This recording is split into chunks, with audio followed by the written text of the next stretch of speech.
Le podcast AWS en français est à Las Vegas cette semaine. On récap Reinvent. Le podcast AWS en français.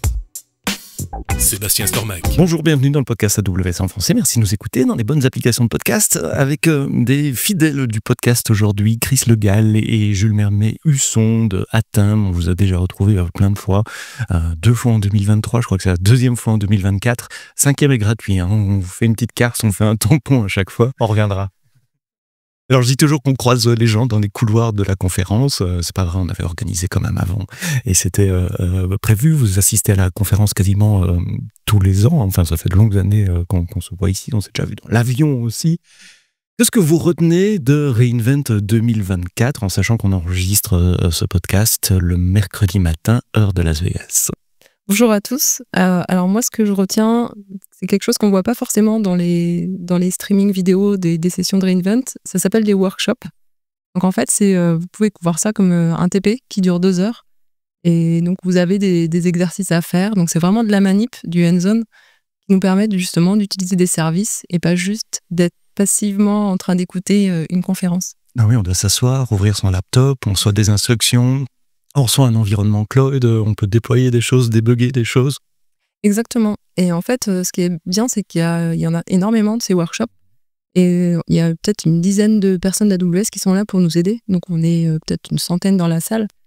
Et donc, il y a beaucoup de personnes d'AWS qui viennent aider si jamais on a un problème ou même si on a juste une question par rapport à un des sujets du workshop en question. Et en général, on suit les instructions à son propre rythme. Enfin, il y a un peu d'explication au début pour expliquer ce qu'on va faire. Et puis, on suit à son propre rythme. Mais comme tu le dis, c'est bien. On peut parler aux autres déjà, à côté de nous. Et puis aux personnes d'AWS qui passent entre les chaises. Et ça, c'est un truc difficile à faire à la maison. Il y a beaucoup de gens qui disent ouais, je peux regarder la conférence sur YouTube quelques jours après. C'est vrai que la plupart des sessions des breakouts, en tout cas, sont vidéo. Les workshops, c'est quand même une expérience à vivre sur le terrain. Oui, c'est ça. Enfin, bon, alors après, ça dépend de chacun, mais moi, c'est vraiment ce que je recherche quand je viens ici. C'est les choses que je peux pas faire en étant en distanciel. Donc, les workshops, c'est très appliqué. Après, comme il y en a beaucoup, il faut bien les sélectionner et il faut réserver sa place, effectivement, dès l'ouverture des sites reservation. Là. Donc, c'est très important. Et donc, ce qu'on a pu faire là en début de semaine, c'est justement un workshop de GenAI appliqué aux médias, donc notre domaine, notre cœur de métier. Et donc, c'est très, très intéressant pour nous. Ouais. Ça parlait de quoi, ce workshop? Alors, il y avait plusieurs use cases différents, mais c'était comment utiliser de l'AI, par exemple, pour détecter le meilleur endroit dans une vidéo pour pouvoir insérer de la publicité. Ah, génial. Donc, voilà, ce qui est, nous, il part des use cases clés de notre métier. Et il n'y a rien de plus frustrant, des systèmes un peu stupides qui arrêtent n'importe où. Enfin, moi j'ai son podcast, parfois on nous arrête, mais vraiment au milieu d'une phrase avec de la pub. Donc si on peut aller injecter de la pub. Et grosso modo, ça marche comment? C'est basé sur des transcripts. Comment on arrive à trouver un moment parce que c'est lié à la narration finalement. Il faut trouver un moment dans l'histoire où on peut arrêter. Oui, donc en fait, il y a plusieurs étapes. Donc là, ce qu'on a fait, c'est qu'on a commencé effectivement avec du transcript. Avec de la summarisation, avec aussi le côté visuel, avec la reconnaissance visuelle en fait de scène. Donc par exemple, si c'est toujours le même personnage avec le même type d'ombre, ils considèrent ça comme une scène. Donc des fois, la scène sur une vidéo d'1 minute, il y a une scène qui peut durer 5 secondes et une autre scène qui peut durer 30 secondes. Et en fait, justement, ce qui se passe, c'est que on arrête l'endroit propice pour une coupure pub, ça sera à la fin d'une scène et pas en plein milieu. Donc l'idée, c'était vraiment de regrouper les images qui se ressemblaient.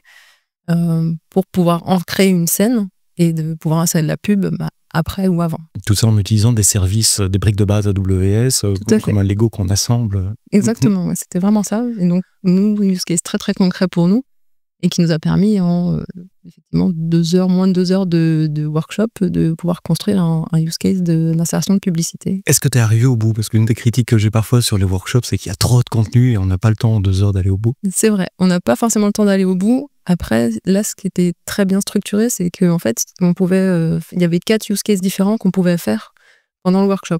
Donc, Ils sont indépendants les uns Ils sont indépendants les uns des autres. Donc, on a pu en faire 2.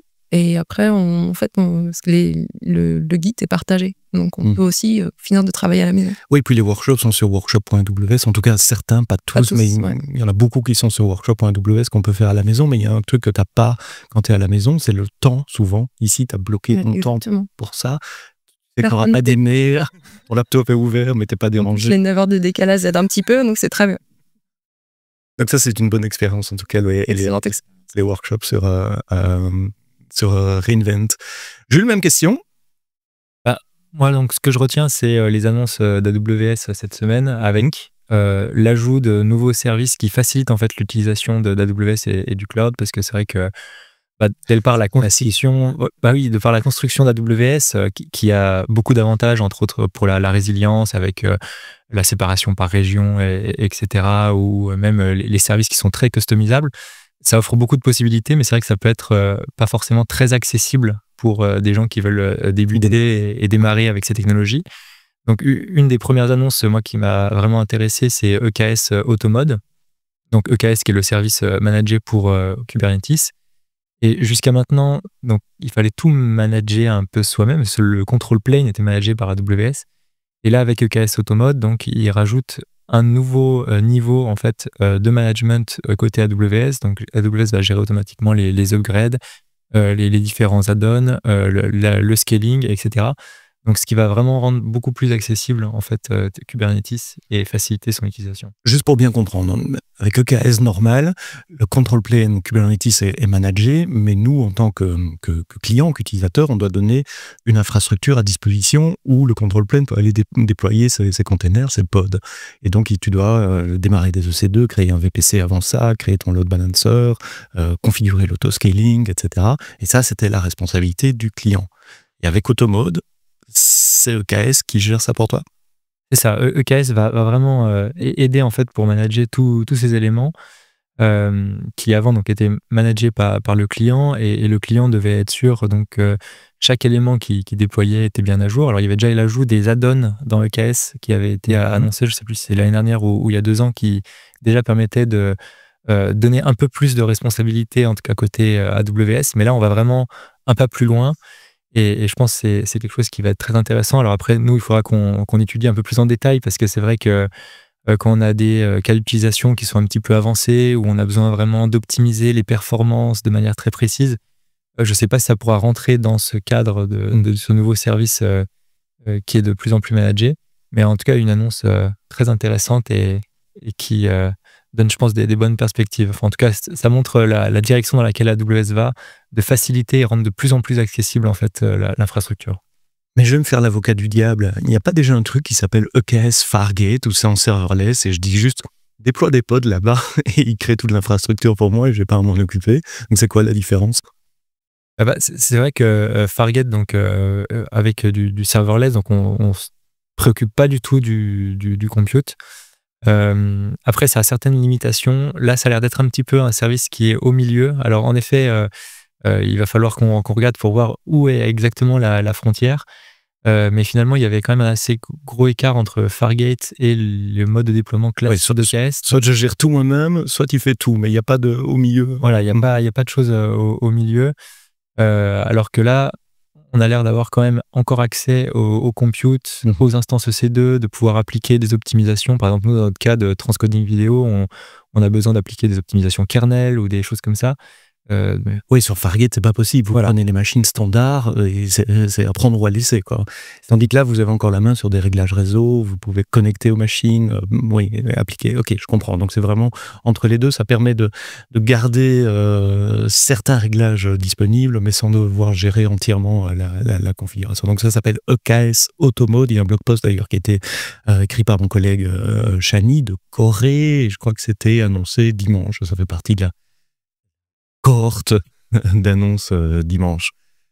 Vous êtes des gros consommateurs de KS chez Atem. Je mettrai les liens vers les autres épisodes pour comprendre ce que vous faites et quel est votre métier, si vous êtes intéressé d'écouter les autres épisodes avec Atem. Donc toi aussi, c'est EKS qui a regardé ton attention, qui a attiré ton attention.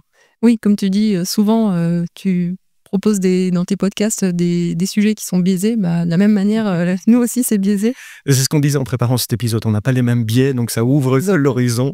Donc, notre gros biais à nous, c'est quand même EKS.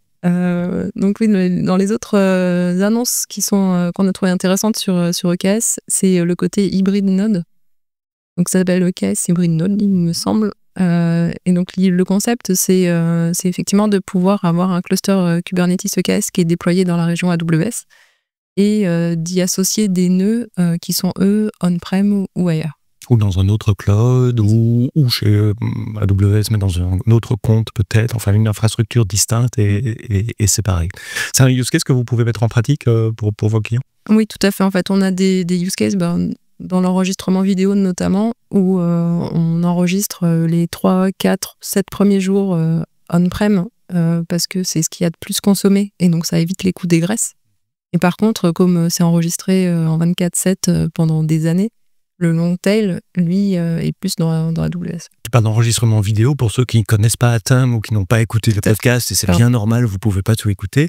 Un de vos business, c'est de fournir aux telcos ou aux chaînes de télé des solutions d'enregistrement vidéo dans le cloud. Donc, alors peut-être pas sur ma box, mais disons à la maison, sur ma box, quand je dis enregistrer un programme télé, en fait, c'est enregistré dans le cloud et c'est vous qui fournissez cette infra. Exactement. Pour faire ça, et donc vous enregistrez des milliers d'heures de vidéo de toutes les chaînes, et ça marche sur Kubernetes. Il n'y avait pas un truc qui s'appelait KS, je ne sais plus comment ça s'appelle. Anywhere, merci. Qui permet aussi de déployer des pods à distance. Exactement. En fait, KS Anywhere, l'idée, c'était de récupérer la distro EKS qui est utilisée par AWS en région, et le client doit l'installer lui-même. Donc, ça veut dire que le client est responsable du control plane, aussi bien que des worker nodes derrière. Donc l'installation était quand même assez fastidieuse. Et donc là, ce qu'on voit, cette avancée-là, permet vraiment de se dire que le control plane est toujours managé par AWS et n'est pas de la responsabilité du client. Il est dans la région, et donc on peut avoir vraiment quelque chose d'hybride. Alors que EKS Anywhere, c'était 100% on-prem ou un autre cloud. Oui, c'est ça. EKS Anywhere, c'est plusieurs control planes. Il y a mon control plane avec mon cluster à moi dans mon compte AWS, et si je veux faire tourner un pod ailleurs, je dois réinstaller un Kubernetes complet. C'était un cluster à part. Sauf que je pouvais le gérer dans ma console.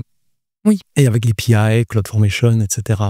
Finalement, c'était l'avantage du prix. Mais maintenant, c'est plus ça. Il n'y a plus de control plane, il y a un seul control plane. C'est le même que les nœuds soient, on va dire, dans la région ou on-prem chez le client. D'accord, donc l'idée, c'est simplifier la... Oui, et du coup, ça porte plus installer. Bien son nom, c'est vraiment hybride. Et c'est pas juste, je déploie EKS n'importe où. Alors, je suis une quiche en matière de Kubernetes, mais c'est pas un truc natif dans Kubernetes. Est-ce qu'on peut pas déjà déparer un pod dans une infrastructure distante? Alors, il faut que ce soit dans le même cluster. Sauf que par définition, dans AWS, un cluster, il est régional. Ouais. Donc, c'est au sein de la même région. Donc, et si on est on-prem, on n'est pas forcément dans la même région.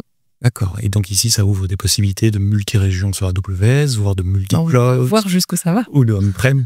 Eh bien, rendez-vous dans un an pour parler du retour d'expérience d'Automode et de... non, c'est pas Anywhere. Non, c'est EKS Hybrid Node. Hybrid Node et Automode. Il faut qu'on s'habitue, nous aussi, au nouveau nom. Et d'autres choses à côté Kubernetes ou pas? Toujours en fait dans la facilitation de l'accès en fait à l'infrastructure et aux différents services d'AWS. Alors là, c'est dans un domaine qu'on maîtrise un peu moins chez Atem, donc tout ce qui est lié au machine learning, à l'intelligence artificielle. Mais l'annonce autour de SageMaker Studio, j'ai pu assister à une présentation hier, parce que ce qui est aussi bien à re:Invent, c'est qu'avec les annonces des nouveaux services, il y a aussi des sessions qui viennent présenter juste après l'annonce ces nouveaux services, qu'est-ce qu'on peut faire avec, et il y a même des deep dives en fait qui sont programmées tout au long de la semaine. Donc je me pose une question à ce sujet-là, parce que ces sessions-là, elles apparaissent pas dans l'agenda au moment où tu bookes ton voyage à re:Invent. Il est marqué session secrète, embargo, machin. Donc tu t'inscris avant sans savoir ce que c'est, ou il y a des places qui s'ouvrent dès l'annonce? Là, j'ai été assez opportuniste. C'est le jour même, j'avais un créneau qui était disponible, donc j'ai regardé sur l'application et j'ai pu m'inscrire. Mais sinon, on voit qu'il y a plein de sessions. On ne sait pas de quoi ça va parler. Voilà, on ne sait pas de quoi ça va parler. Alors, on peut à peu près décoder, parce qu'avec le code de la session, on sait que ça va parler un petit peu d'AI ou ça va parler d'autres sujets. Mais on n'a pas le réel sujet ou le service qui va être concerné et qui va être traité durant cette session. Et donc, SageMaker Studio, c'est quoi? Donc, SageMaker Studio, c'est donc déjà la nouvelle version en fait de SageMaker. Revamp, un V2. C'est ça, une V2 qui regroupe en fait un peu tous les services qui permettent de manipuler la data et de créer de la valeur avec la data, et afin d'avoir une expérience unifiée pour ceux qui interagissent avec la data. Et alors, en tout cas, de mon point de vue, ce que j'ai compris en tant que nouveau, on va dire, dans le monde de la data et de l'IA, c'est que ça permet vraiment de séparer la partie infrastructure, où ceux qui connaissent comment fonctionne l'infrastructure, la gestion des droits, la gestion du compute, etc. Donc, ils auront accès au management finalement de SageMaker Studio. Et par contre, ceux qui utilisent la data et qui jouent avec la data, donc les data scientists, etc. Les ingénieurs, les gens qui font les pipelines de la gestion de données, etc. Ouais. Exactement. Eux, ils auront accès donc à la console de SageMaker Studio, qui est finalement une nouvelle UI qui est presque séparée de la console AWS, mais qui est vraiment optimisée pour pouvoir traiter la data en end-to-end. Donc, ça va de l'ingestion de la data, le nettoyage jusqu'à la création et la mise en valeur de la donnée jusqu'à la publication dans un data catalogue. D'accord, et avec la partie AI aussi, parce que dans SageMaker, vous pouvez entraîner des modèles, les ranker, faire des tas de tests de régression sur ces modèles, etc. Et on voit ça, c'est une tendance qu'il y a de plus en plus, de mettre des applications séparées avec des droits des users séparés de la console AWS. Alors, je n'ai pas les exemples en tête qui me viennent comme ça, mais c'est une pattern qu'on voit depuis plusieurs années. Donc, à tester si vous êtes dans le monde de la data, SageMaker Studio, et je mets les liens, évidemment, dans les notes du podcast. Au programme du reste de la semaine, pour vous? Plein de sessions. Workshops, des sessions. Plein de sessions, des workshops, un petit mélange encore de Kubernetes, de réseau, d'AI, pour moi. Et la keynote de Werner. Ah, la keynote de Werner, qu'on ne lit forcément pas. On se réveille tôt pour faire la queue très tôt le matin. Donc, un peu comme les groupies, des cancers. Quel t-shirt il aura cette année? C'est la question qu'on se pose. C'est déjà. La vidéo d'introduction. Et quelle sera la vidéo d'introduction? Werner, juste pour que tu sais rattraper, c'est Werner Vogels dont on parle, un Hollandais qui est CTO d'Amazon, du groupe Amazon, et qui fait une keynote en fin de reInvent, typiquement le jeudi matin, plutôt orienté développeur, plutôt technique, et en général c'est la keynote des geeks à reInvent. Matt Garman, le CEO, fait les annonces plus commercial, entre guillemets, bien que ça ne soit pas trop commercial cette année. Et Werner va dans la technique. Merci Chris, merci Jules d'avoir fait un break à l'heure du petit déjeuner tôt ce matin, avec plaisir, dans notre studio ici au Wynn à Las Vegas à reInvent.